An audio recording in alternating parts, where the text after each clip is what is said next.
والصلاة والسلام على حبيبه سيد المرسلين وعلى آله وأصحابه أجمعين. أما بعد، قال النبي صلى الله عليه وسلم: إذا دخل رمضان فتحت أبواب السماء وغلقت أبواب جہنم وسلسلت الشیاطین. انتہائی عقیدت و محبت کے ساتھ بارگاہ رسالت میں درود و سلام کا ہدیہ پیش کریں. اللہم صلی علی سیدنا مولانا محمد معدن الجود والکرم وآلہ وبارک وسلم صلاۃ و سلام علیک یا رسول اللہ صلی اللہ تعالی علیہ وسلم. اللہ تبارک و تعالی نے اپنے بندوں پر جو خاص انعامات کیے ہیں ان میں ایک عظیم انعام ماہ رمضان المبارک بھی ہے. رمضان المبارک کی برکتوں کا کیا کہنا. اللہ تعالیٰ نے اس مبارک مہینے کی ایک ایک گھڑی میں بے شمار خیر و برکت جمع فرما دی ہے. حاملین عرش جو فرشتے عرش اٹھائے ہوئے ہیں وہ فرشتے روزے داروں کی دعا پر آمین کہتے ہیں. کوئی روزے دار اللہ کے لیے جو روزہ رکھے ہوئے ہے وہ جو دعا کرتا ہے تو حاملین عرش اعظم اٹھانے والے فرشتے اس کی دعا پر آمین کہتے ہیں. اور الترغیب والترہیب کی ایک حدیث میں آیا ہے کہ رمضان کے روزے داروں کے لیے دریا کی مچھلیاں افطار تک دعائیں مغفرت کرتی رہتی ہیں. مچھلیاں بے زبان مخلوق افطار تک بخشش و مغفرت کی دعا کرتی رہتی ہیں. اے اللہ اس روزے دار کو بخش دے، اے اللہ اس روزے دار کو بخش دے. اس مبارک مہینے میں اللہ تعالیٰ اپنے پیارے محبوب صلی اللہ تعالی علیہ وسلم کی امت کو 5 مخصوص نعمتوں سے سرفراز فرماتا ہے. الترغیب و ترہیب کی ایک حدیث ہے. سرکار دو جہاں صلی اللہ تعالی علیہ وسلم ارشاد فرماتے ہیں: میری امت کو ماہ رمضان میں 5 چیزیں ایسی عطا کی گئی ہیں جو مجھ سے پہلے کسی نبی کو نہ ملی. ان 5 چیزوں میں پہلی چیز، جب رمضان المبارک کی پہلی رات ہوتی ہے تو اللہ تعالیٰ ان کی طرف رحمت کی نظر فرماتا ہے، اور جس کی طرف اللہ تعالیٰ نظر رحمت فرمائے گا اسے کبھی عذاب نہ دے گا. اور دوسری چیز، شام کے وقت ان کے منہ کی بو، جو بھوک کی وجہ سے منہ میں بو پیدا ہوتی ہے، وہ بو اللہ تعالیٰ کے نزدیک مشک کی خوشبو سے زیادہ بہتر ہے. اور تیسری چیز، فرشتے ہر رات اور دن ان کے لیے مغفرت کی دعائیں کرتے رہتے ہیں، بخشش کی دعائیں کرتے رہتے ہیں. چوتھی چیز، اللہ تعالیٰ جنت کو حکم فرماتا ہے کہ میرے نیک بندوں کے لیے آراستہ ہو جا، عنقریب وہ دنیا کی مشقت سے میرے گھر اور کرم میں آرام پائیں گے. اور 5ویں چیز، جب ماہ رمضان کی آخری رات آتی ہے تو اللہ تعالیٰ سب کی مغفرت فرما دیتا ہے، سب کو بخش دیتا ہے۔ جب آپ نے یہ ارشاد فرمایا تو قوم میں سے ایک شخص نے کھڑے ہو کر عرض کی، یا رسول اللہ صلی اللہ علیہ وسلم، کیا یہ لیلۃ القدر ہے، شب قدر ہے جس میں سب کی بخشش ہوتی ہے؟ ارشاد فرمایا نہیں، شب قدر کی برکتیں تو اپنی جگہ پر ہے۔ کیا تم نہیں دیکھتے کہ مزدور جب اپنے کاموں سے فارغ ہو جاتے ہیں تو انہیں اجرت دی جاتی ہے، تو جب مہینہ ختم ہوا اور مہینے کی آخری رات ہوتی ہے تو اللہ تعالیٰ اجرت میں سب کو بخش دیتا ہے۔ اس مہینے کا ایک نام ماہ وسعت رزق بھی ہے۔ اس مہینے میں رزق روزی کی فراوانی ہوتی ہے۔ اس مہینے میں غریب بھی وہ نعمتیں کھاتے ہیں جو دوسرے مہینوں میں نہیں کھا پاتے، اسی لیے اس کا نام ماہ وسعت رزق بھی ہے۔ رحمت و برکت کے اس مقدس مہینے میں اپنے اہل و عیال پر خوب فراخ دلی سے خرچ کرنا چاہیے۔ حدیث شریف میں ہے کہ ماہ رمضان میں گھر والوں پر فراخ دلی سے خرچ کیا کرو۔ تنبیہ الغافلین میں ہے، امیر المومنین حضرت عمر فاروق اعظم رضی اللہ تعالیٰ عنہ فرماتے ہیں، اس مہینے کو خوش آمدید کہو، یہ ہمیں پاک کرنے والا ہے۔ پورا رمضان خیر ہی خیر ہے، دن کا روزہ ہو یا رات کا قیام۔ رات کے قیام سے مراد نماز تراویح۔ اس مہینے میں خرچ کرنا جہاد میں خرچ کرنے کا درجہ رکھتا ہے۔ مسلم شریف کی حدیث ہے، کتاب الصوم میں ہے، اللہ کے حبیب سید عالم صلی اللہ علیہ وسلم نے ارشاد فرمایا، اذا دخل رمضان فتحت ابواب السماء وغلقت ابواب جہنم وسلسلت الشیاطین۔ جب رمضان کا مہینہ آتا ہے تو آسمان یعنی رحمت کے دروازے کھول دیے جاتے ہیں اور جہنم کے دروازے بند کر دیے جاتے ہیں اور شیطانوں کو زنجیروں میں جکڑ دیا جاتا ہے۔ بلا شبہ اس مبارک مہینے میں اللہ تعالیٰ کی رحمتوں کی موسلا دھار بارش ہوتی ہے۔ اس مقدس مہینے میں مومنوں کی دعائیں قبول ہوتی ہیں۔ غرض رمضان کے فضائل و برکات بہت ہیں، بس کوشش کریں کہ رمضان کی مقدس ساعتوں میں زیادہ سے زیادہ فائدہ اٹھا کر اپنے نامہ اعمال کو زیادہ سے زیادہ نیکیوں سے وزنی بنائیں۔ بڑے خوش نصیب ہیں وہ لوگ جس مبارک مہینے کا ادب و احترام کرتے ہیں اور دونوں جہاں کی نعمتوں سے سرفراز ہوتے ہیں۔ رمضان مبارک کے احترام سے اپنے تو مالا مال ہوتے ہی ہیں، اگر کوئی غیر بھی اس مبارک مہینے کا احترام بجا لائے تو وہ بھی رمضان کے فیضان سے محروم نہیں رہتا۔ اس پر ہم نزہت المجالس سے ایک واقعہ سناتے ہیں۔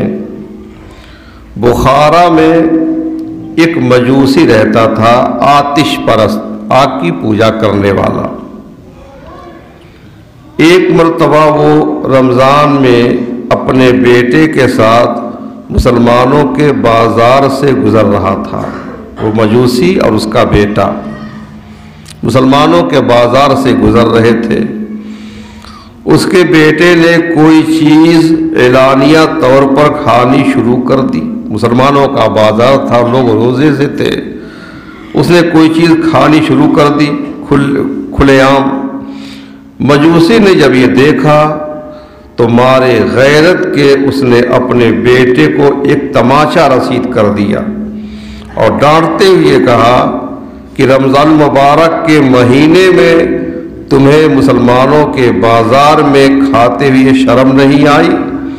تمہارے اس عمل سے مسلمانوں کی دل آزاری ہوئی ہے اور رمضان المبارک کی عظمت کی پامالی بھی ہوئی ہے، اس لیے آئندہ پھر کبھی ایسی حرکت نہ کرنا۔ مجوسی کے بیٹے نے یہ سب کچھ سننے کے بعد نہایت سنجیدگی سے سوال کیا کہ ابا جان، آپ بھی تو رمضان میں کھاتے پیتے ہیں؟ تو اس کے والد نے جواب دیا، ہاں میں کھاتا پیتا ضرور ہوں، مگر اپنے مکان کے اندر چھپ کر کھاتا پیتا ہوں، سرے عام کھا پی کر اس مبارک مہینے کی بے حرمتی نہیں کرتا۔ کچھ عرصے کے بعد اس مجوسی کا انتقال ہو گیا۔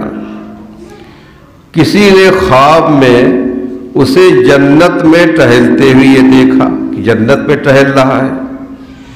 حیرت میں ڈوب کر دریافت کیا کہ تو مجوسی تھا، پھر جنت میں کیسے؟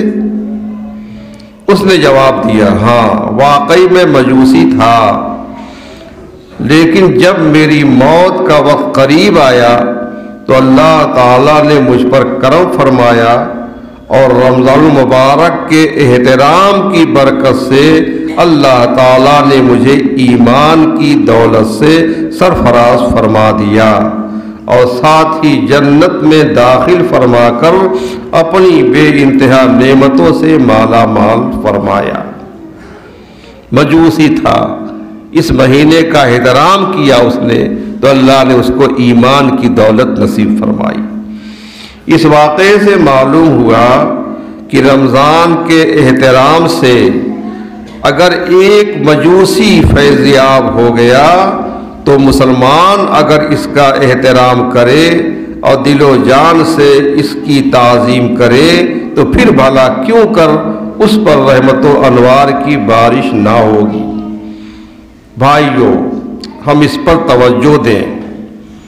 سنا ہے بہت سے لوگ بلا عذر روزہ نہیں رکھتے، کوئی عذر نہیں، کوئی مجبوری نہیں، لیکن روزہ نہیں رکھتے، اور بہت سے لوگ ایسے ہیں جو کھلے عام کھاتے پیتے ہیں، پان سپاری کھاتے ہیں۔ اللہ کے بندو، یہ رمضان مبارک کی بے حرمتی ہے جو آپ کھلے عام کھاتے پیتے ہیں۔ رمضان مبارک کا احترام کرنے سے اگر غیر مسلم کو ایمان کی دولت مل سکتی ہے تو اس مہینے کی بے حرمتی کرنے سے ایمان کی دولت چھن بھی سکتی ہے۔ لہذا روزے رکھیں، بلا عذر روزے نہ چھوڑیں، اور اگر کوئی عذر ہے یا ایسا مرض ہے جس میں روزہ چھوڑنے کی رخصت ہے تو گھر میں چھپ کر کھائیں پیئیں، کھلے عام کھا پی کر رمضان کی بے حرمتی نہ کریں۔ اور رمضان مبارک کا احترام یہ بھی ہے کہ اس میں گناہوں سے بچا جائے۔ اس کا ایک ادب، اس کا احترام یہ ہے کہ اس مبارک مہینے میں گناہوں سے بچا جائے، جھوٹ سے بچیں، غیبت سے بچیں، چغلی سے بچیں، بد کلامی سے بچیں، ان تمام گناہوں سے اپنے آپ کو بچائیں۔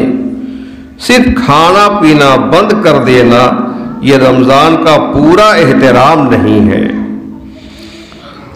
رمضان مبارک کی عزت اور توقیر پر جہاں ڈھیروں نیکیاں ملتی ہیں، وہیں اس کی بے حرمتی کرنے پر دردناک عذاب کا تذکرہ بھی کیا گیا ہے۔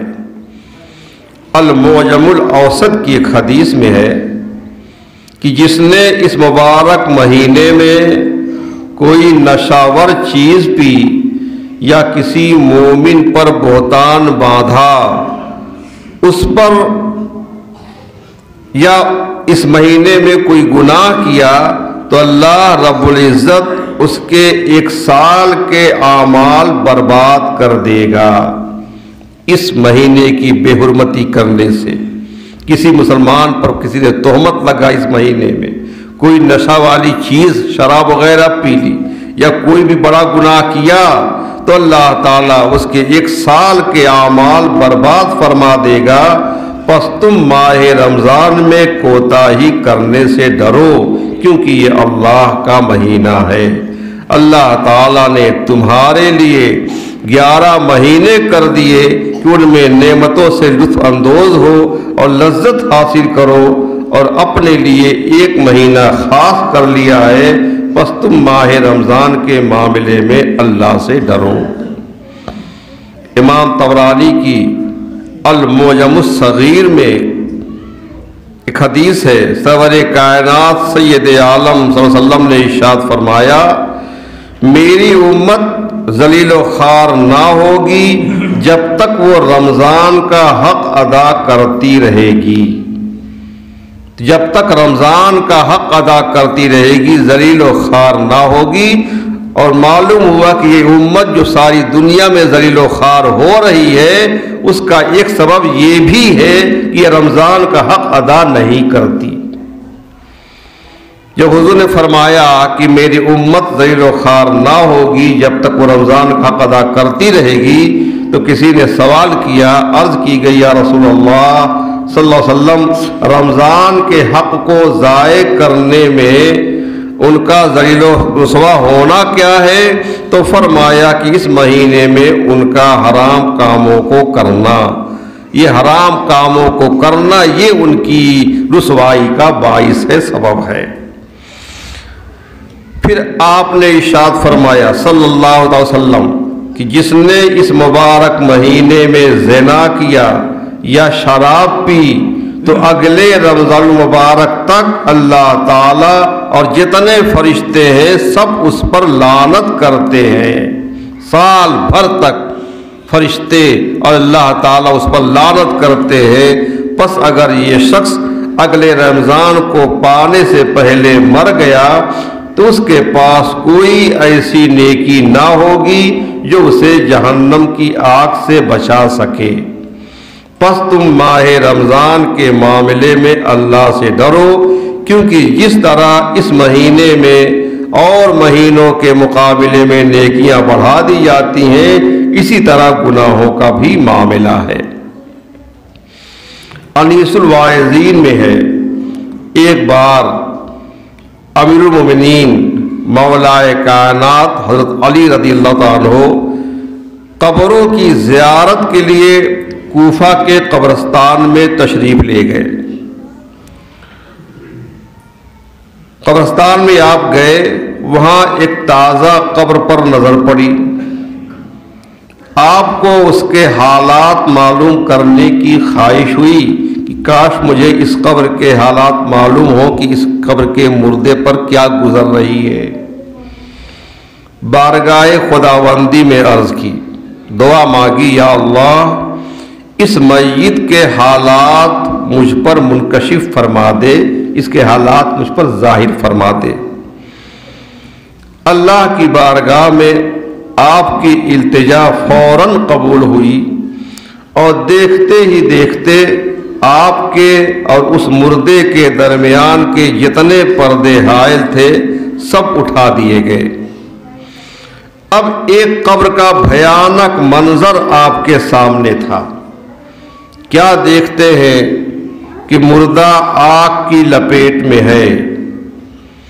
جیسے ہی اس مردے نے آپ کو دیکھا، مولا علی کو، تو رو رو کر آپ سے اس طرح فریاد کرنے لگا، یا علیو انا غریق فی النار، یا علیو انا حریق فی النار، اے علی میں آگ میں ڈوب رہا ہوں، اے مولا علی میں آگ میں جل رہا ہوں۔ قبر کے دردناک منظر اور مردے کی دردناک پکار نے مولا علی کو بے قرار کر دیا۔ وہ مشکل کشاں ہیں، مشکلیں حل فرمانے والے اللہ کی عطا سے۔ آپ بے قرار ہو گئے، آپ نے اپنے رحمت والے پروردگار عالم کے دربار میں ہاتھ اٹھا دیے اور نہایت عاجزی کے ساتھ اس میت کی بخشش کے لیے درخواست پیش کی، مولا اس کو بخش دے، اس کے اوپر جو عذاب ہو رہا ہے وہ اٹھا لے۔ غیب سے آواز آئی، اے علی آپ اس کی سفارش نہ فرمائیں، آپ اس کے لیے کوئی گزارش نہ کریں، کوئی سفارش نہ فرمائیں، کیونکہ روزہ رکھنے کے باوجود یہ شخص رمضان المبارک کی بے حرمتی کرتا تھا، روزہ رکھتا تھا لیکن مبارک مہینے کی بے حرمتی کرتا تھا، رمضان المبارک میں بھی گناہوں سے باز نہ آتا تھا، دن کو روزے تو رکھ لیتا مگر راتوں کو گناہوں میں مبتلا ہو جاتا تھا۔ مولا کائنات حضرت علی رضی اللہ عنہ یہ سن کر اور بھی رنجیدہ ہو گئے اور سجدے میں گر کر رو رو کر عرض کرنے لگے، یا اللہ میری لاش تیرے ہاتھ میں ہے، اس بندے نے بڑی امید کے ساتھ مجھے پکارا ہے، میرے مالک تو مجھے اس کے سامنے رسوا نہ فرما، اس کی بے بسی پر رحم فرما اور اس بیچارے کو بخش دے۔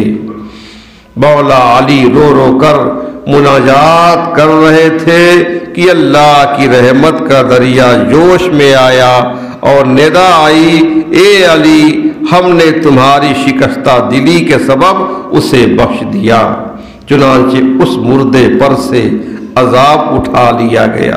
تو مولا علی نے پہلے دعا مانگی، اللہ نے فرمایا کہ اس کی سفارش مت کرو، پھر دوبارہ گر گرا کر دعا مانگی ہے، تب اللہ تعالیٰ نے ان کی سفارش قبول فرمائی۔ پیارے بھائیوں، کیا ہمارے اور آپ کے لیے بھی مولا علی آ جائیں گے سفارش کرنے کے لیے؟ ایسا نہیں ہے، اس لیے ہم رمضان کا پورا احترام کریں، روزے رکھیں اور اس میں کوئی بھی گناہ نہ کریں، اللہ کی کوئی بھی نافرمانی اس مبارک مہینے میں نہ کریں۔ نصرت المجالس میں ہے، قیامت کے دن ایک شخص ایسی حالت میں لایا جائے گا کہ فرشتے اس کو خوب مار پیٹ رہے ہوں گے، اس کو مار رہے ہوں گے، پیٹ رہے ہوں گے، گھسیٹ رہے ہوں گے۔ اللہ کے حبیب رحمت عالم صلی اللہ علیہ وسلم کا ادھر سے گزر ہوگا تو آپ کو دیکھے گا تو آپ سے سہارا تلاش کرے گا، آپ وہاں ٹھہریں گے، ان فرشتوں سے آپ دریافت فرمائیں گے کہ اس کا کیا گناہ ہے کہ اتنا مار رہے ہو؟ وہ فرشتے کہیں گے کہ اس نے ماہ رمضان کو پایا مگر پھر بھی اللہ کی نافرمانی پر ڈٹا رہا، رمضان کا مبارک مہینہ اس کو ملا، رمضان کے مقدس مہینے میں اللہ تعالیٰ کی نافرمانی کرتا رہا۔ اب حضور اقدس سید عالم صلی اللہ علیہ وسلم اس کی سفارش کرنا چاہیں گے تو حکم ہوگا کہ میرے حبیب اس کا دعویٰ تو ماہ رمضان نے کیا ہے، ماہ رمضان کے مبارک مہینے نے اس کے خلاف مقدمہ دائر کیا ہے۔ آپ فرمائیں گے کہ جس کا دعوے دار ماہ رمضان ہو میں اس سے بیزار ہوں۔ تو پیارے بھائیوں، اللہ کے حبیب بھی بیزاری ظاہر فرماتے ہیں اس سے جس کے خلاف ماہ رمضان اللہ کی بارگاہ میں شکایت کر دے، اور جو رمضان مبارک کا احترام نہیں کرتا، اس کی بے ادبی کرتا ہے، اس کے روزے نہیں رکھتا، اس میں گناہ کرتا ہے، تو ماہ رمضان خود اللہ تعالیٰ کی بارگاہ میں اس کے خلاف شکایت کرے گا۔ تو رمضان مبارک کے مہینے میں روزہ نہ رکھنا بلا عذر، یہ بھی رمضان کی بے حرمتی ہے۔ تراویح کی نماز نہ پڑھنا، یہ بھی رمضان کی بے حرمتی ہے۔ اگر مریض ہے، روزہ نہ رکھنے کی رخصت بھی اس کو ہے، تب بھی لوگوں کے سامنے کھانا پینا، پان دھولا کھانا، یہ بھی رمضان کی بے حرمتی ہے۔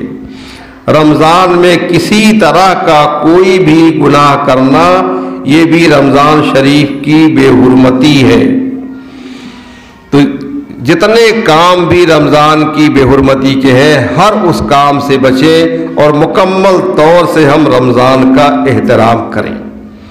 خود یہ روزہ ہم رکھتے ہیں تو ہم سمجھتے ہیں کہ بس کھانے پینے سے، خواہشات سے بچ گئے، یہ ہمارا روزہ ہو گیا۔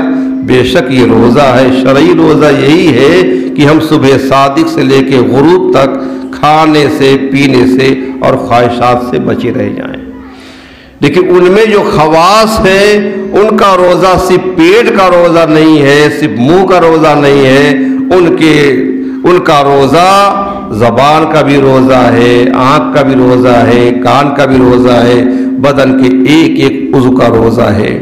زبان سے جھوٹ نہ بولیں، زبان سے کسی کی غیبت نہ کریں، زبان سے کسی پر عیب نہ لگائیں، کسی کو برا بھلا نہ کہیں، کسی کو دکھ نہ پہنچائیں، آنکھ سے غیر محرم کو نہ دیکھیں، جن چیزوں کا دیکھنا شریعت نے حرام کیا ہے ان چیزوں کو آنکھ سے نہ دیکھیں۔ کان کا روزہ یہ ہے کہ کان سے کوئی بری بات نہ سنے، کسی کی غیبت نہ سنے، گانے وغیرہ نہ سنے، اس طرح سے کوئی بھی ناجائز کام کان سے نہ سنے، ہاتھ پیر وغیرہ سے بھی کوئی ناجائز کام نہ کرے۔ غرض بدن کے ایک ایک عضو کا روزہ ہے، یہ خواص کا روزہ ہے۔ اور ان میں جو خاص الخواص ہے، خاص الخاص، ان کا تو روزہ یہ ہے کہ اپنے دل کو غیر اللہ سے بالکل خالی کر لیں، صرف اور صرف اللہ کی یاد میں رہے، اللہ کے علاوہ کسی اور کا خیال بھی دل میں نہ لائیں۔ یہ ہوتا ہے خاص الخاص کا روزہ۔ ہمیں خاص الخاص کا روزہ نہیں مل سکتا تو کم سے کم درمیانی روزہ تو رکھ سکتے ہیں کہ کھانے پینے اور خواہشات سے بچنے کے ساتھ ساتھ اپنے بدن کے ایک ایک عضو کو ہم گناہوں سے بچا سکتے ہیں۔ اللہ تعالی ہمیں رمضان المبارک کے احترام اور روزے کی پابندی اور حفاظت کرنے کی توفیق عطا فرمائے۔